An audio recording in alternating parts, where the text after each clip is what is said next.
इथे कत्ल होंदे ने ते शामांदे जी इथे कत्ल होंदे ने ते शामांदे पे टुटदे मान ने मावांदे जी इथे कत्ल होंदे ने ते शामांदे जी इथे कत्ल होंदे ने ते शामांदे पे टुटदे मान ने मावांदे जी इथे.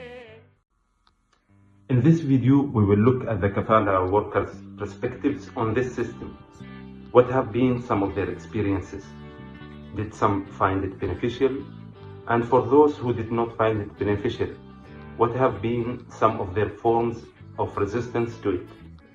Lastly, we will try to understand why Kafala workers participating in this system of labor and see it in the context of high unemployment in both countries that sending migrant laborers and countries that receiving them. As we have seen in the previous videos, the Kafala system evolved as a tool in the hands of the ruling classes for the purpose of social engineering the division and fragmentation of the labor force to concentrate the wealth in their accounts. Nonetheless, the Kafala system is notoriously oppressive and exploitative, and naturally, resistance will result. But first, let us explore the aspects, ways, and practices of exploitation and oppression that Kafala system allows. We can start first with one of the main causes of conflict between the employer and the employees globally, the problem of low-level wages. Easy access to migrant labor results in abundant supply that exercises downward pressures on wages.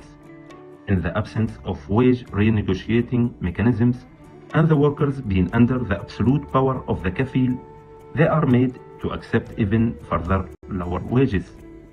Then, there are the problems of underpayment, non-payment, and delay in payment. Cases exist where two contracts are made for the worker, one for official procedures and another for practical implementation. The second has lower wage and poorer working conditions. Workers who are faced with this situation upon their arrival are forced to accept contract substitution, having spent high costs for immigration and recruitment. Wages can also be delayed for weeks or months. Often, no advances are made in the first weeks of employment to help workers meet their basic needs when moving to a new country. In addition, there are always unwarranted additional costs. For each worker, the kafil is expected to bear costs corresponding to payments such as for medical insurance, the issuance of employment and residence permits, and the like. Workers are not supposed to bear any of these costs. However, kafils or intermediaries such as recruitment agencies often charge these expenses to migrant workers. Some kafils, supposed to be business partners, in fact, only lease their names against payments. While labor law are often not respected, low-skilled workers are made to work in difficult conditions like extreme heat for longer hours than envisaged by the law without overtime payments. They might be deprived of weekly rests, annual leaves, or home leaves with paid flight tickets to countries of origin. Such exploitation is sometimes equated to forced labor and human trafficking. They might also be the victims of physical and sexual abuse and exploitation by their sponsors. Workplaces of low-skilled migrant workers often lack safety and health conditions. Workers might lose their lives because of the collapse of buildings, fires, or work accidents. The living condition undoubtedly is a major site to show the exploitative aspect of this system. Many low-skilled migrant workers live in collective households, as determined by their kafils. They typically receive poor housing, which lacks comfort and safety. 10 workers can share a room. In migrant workers' dwellings, Cleanliness seems like a distant dream. Not unlike the conditions migrant workers inside India also live and work in. As well, there are risks of detention for deportation. These occur when the state arrests workers with expired visas. It can also happen when the sponsor reports a worker to the police. Noteworthy mentioning that sponsors sometimes illegally sell a worker's visa to another employer while remaining the official sponsor. The new employer might not keep to the same terms as the original one, requiring different types of work or providing lower wages. Let us zoom in on female domestic workers, who are said to suffer the most from the lack of legal protection under the Kafala system, as they face widespread abuse in the forms of forced confinement, food deprivation, overworking, and physical, sexual, and psychological abuse in the homes of their employers. Many have had to pay their employers and agencies up to 5 times their wages just to let them leave, and are often forced to turn to sex work or other means to escape crippling debt traps. Take the case of Mari Raji, a 45-year-old housemaid from Kerala who was harassed and abused by her employer when she pleaded with them to be allowed to go. She found the recourse to be jumping off the first floor balcony, only to be bedridden since. In another example, it was only after Mithili Ishamwali was found unconscious in the bathroom of her employer in Kuwait was she released and allowed to return to Chennai in December 2023. She was a 42-year-old domestic worker who described the work as hell. She was forced to work for more than 18 hours a day, and her left hand became immobile, and she had a heart attack in the bathroom. Of the 6,014 migrant worker deaths reported by the MEA in 2018, 214 were due to occupational accidents, 421 have been reported as suicides, and more than 4,000 cases have been attributed to so-called natural causes. There is a severe lack of media coverage on the underlying causes of these 4,000 deaths.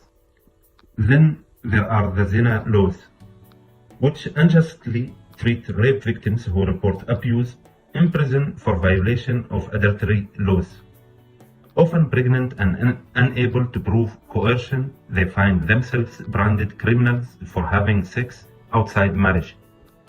The reasons are linked to cultures that ignore women's testimony under a set of Islamic laws, known as zina, that are enforced to different extents in different countries.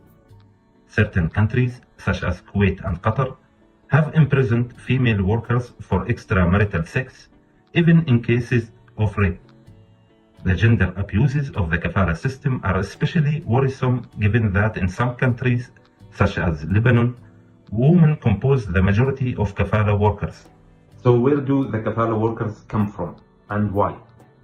To understand this in some details, let us look at the case of India, one of the leading countries at the export of its unemployment. As of 2019, India sent 9 million migrants to the Gulf countries, most of them for unskilled or low-skilled jobs, which some might argue are better opportunities for the so-called surplus labor of India, given its problems of high youth unemployment, highly irregular, unequal, and mainly jobless economic growth. For many of the blue-collar Kerala workers in several of the Gulf countries, except UAE and Qatar, the supposedly better earnings are mainly due to the difference in currency exchange rates.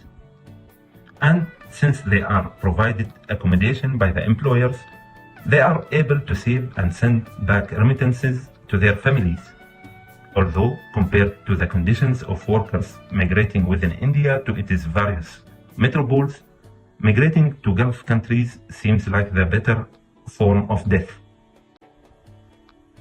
Can you imagine so many young people living away from their families, friends, without much legal or social support in case something goes wrong, with their employer, supposedly free to choose their employer, but tied to them for at least 2 years, if not more, despite having certain economic privileges, always being reminded of their identity as being that of the other in the host countries.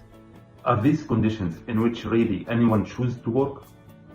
Why are some countries like India exporting its hard-working, value-creating, productive workforce? What is the position of the Indian government on the Kafala system? What are some actions they have taken to address issues of Kafala workers? Let us begin with how the system in part benefits the Indian state.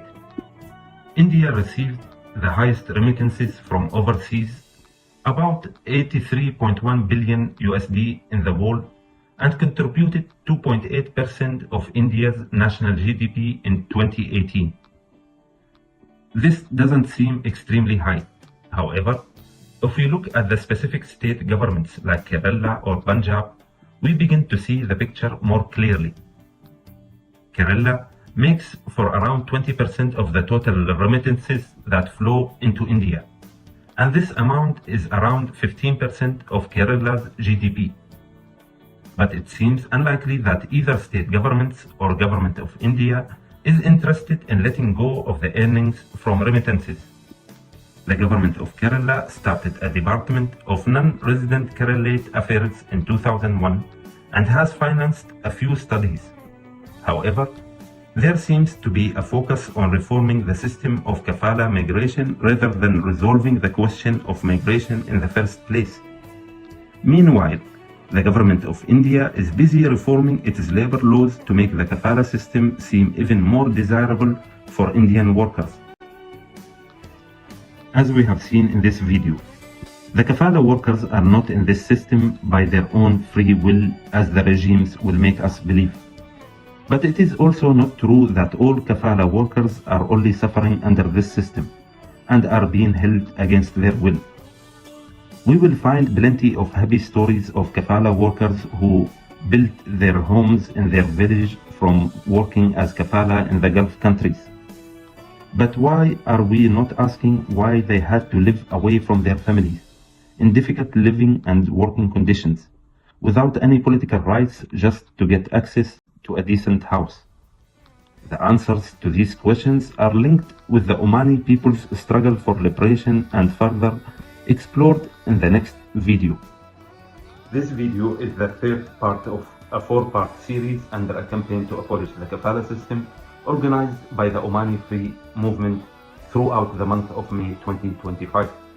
All the power and solidarity to the people, and let's the struggle continue until the people is united and liberated.